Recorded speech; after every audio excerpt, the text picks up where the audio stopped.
Hello again! Welcome to Bedrock Basics episode number 5. Thank you for joining us. Today we're getting to work, and the goal is to build an enchanting table and a nice structure to house it. Now, one of the key ingredients for an enchanting table is obsidian. So for obsidian we need a diamond pickaxe. For diamond pickaxe we had to dig all the way down to the bottom of the world. And in that process, we did get a few diamonds, and because we don't want to waste our effort and time, this location at the bottom of the world, location 00, is going to be the center of an underground city I'm going to build in the future.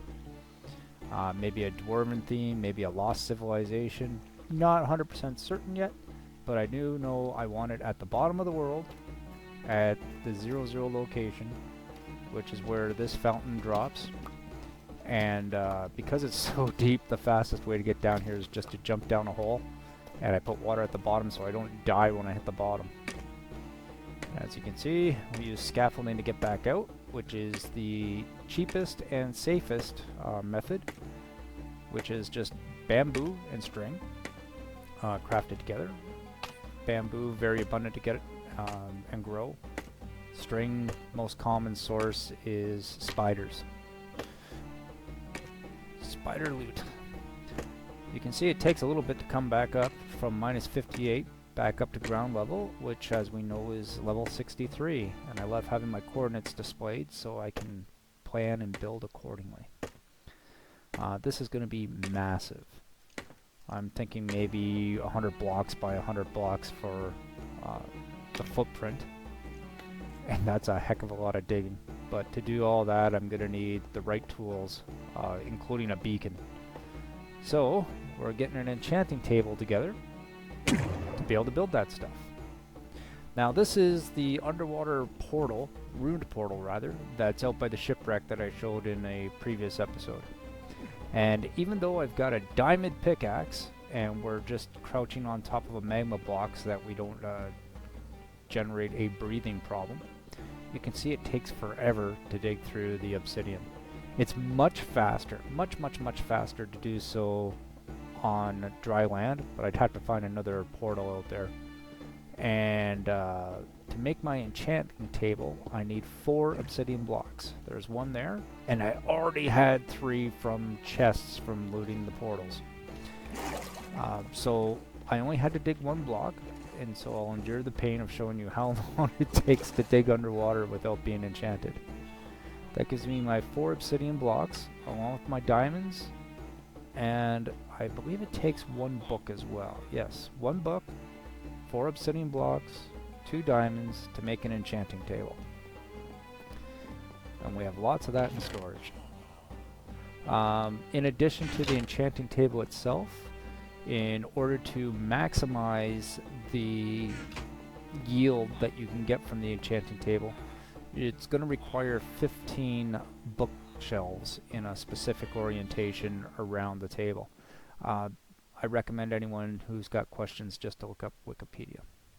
So to house the enchanting table, we're going to build a Sphinx house, and we're using a design that I found on YouTube by a guy named Gold Iron, and I'll put a link in the description for anybody else that wants to do what I did, which is replicate somebody else's work and employ it in your world.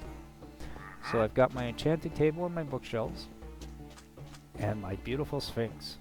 Thank you, Gold Iron. Full credit to you for your creation. But I like it, and I know you put it online so that guys like me can use it. I also want to show you that up close, big structures, because it's Minecraft, it's very blocky. And large structures up close, they don't look so refined because of the limitations of Minecraft. But if we just take a distant view, like you can see my ship in the distance, the lines look cleaner from a distance.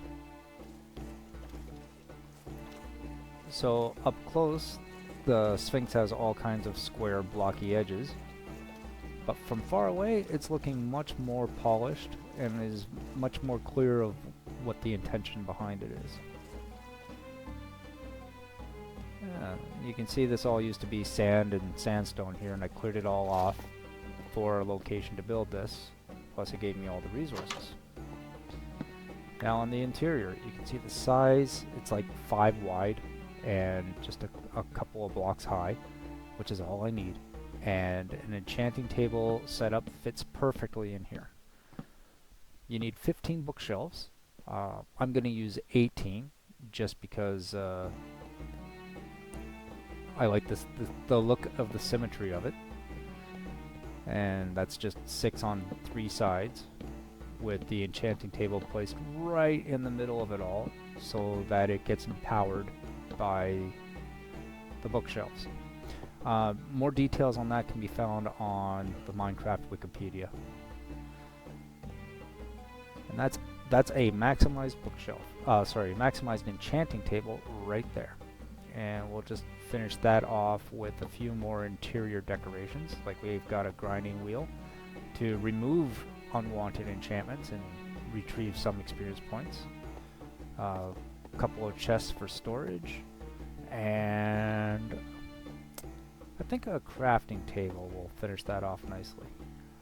In the future, the other thing I'll add to it is maybe a couple of armor stands or item frames, just so that I can have standby enchanted equipment ready to go.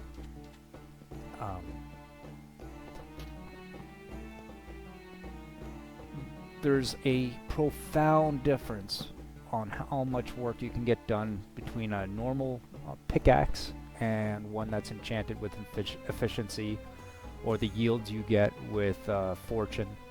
And the best way to do that is through the enchanting table, just to superpower all your tools. And the more you want to do, the more powerful you want for tools. We just dressed this up with a couple of ever-burning torches and an obelisk. The ever-burning fires, which will never go out, are simply just a single nether brick block, which again came from the nether portals, the ruined nether portal underwater.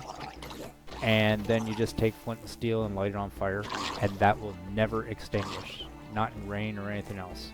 You can put it out manually yourself, but I just want the light in the area to keep the mobs from spawning, and the aesthetic of the look of it. So here we are at the end, and I thank you once again for joining me. I love this game. The creativity, it's only limited by your own imagination. So I hope to see you next time on episode 6 for more building adventures. Thanks for joining. Bye bye.